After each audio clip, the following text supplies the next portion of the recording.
কিন্তু তার পরিবর্তে আমাকে জবাই করতে চাচ্ছেন। আমি তো কিছু ভুলভাল বলছি না, কিছু সত্য বলছি, কিছু তিতা সত্য কথা বলছি, যে সত্যি কথাগুলো সবাই বলছে না।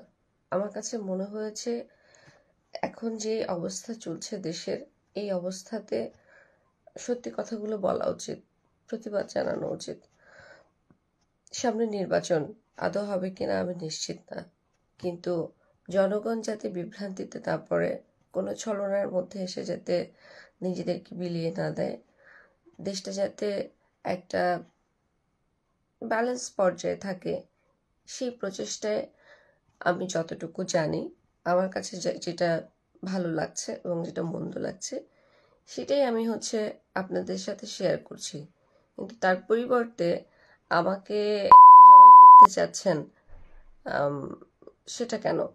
আমি যদি কিছু ভুল বলে থাকি, সেটার ব্যাখ্যা দেন, যুক্তি খাটান, লজিক দেন, আমাকে ভুল প্রমাণিত করেন, তর্ক করেন। কিন্তু আমি তো কমেন্ট বক্স ওপেন রেখেছি এবং পাবলিক রেখেছি, কোনো কিছু তো আর চুপিসারে করছি না।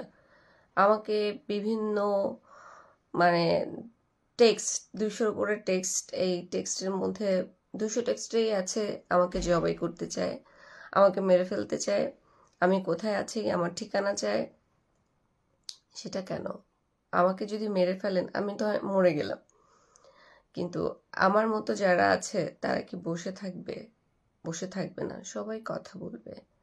আজকে আমাকে মেরে ফেলতে চাচ্ছেন, ধরেন আমি মরে গেলাম, কালকে আরেকজন নীলা ইস্রাফিল দাঁড়িয়ে যাবে।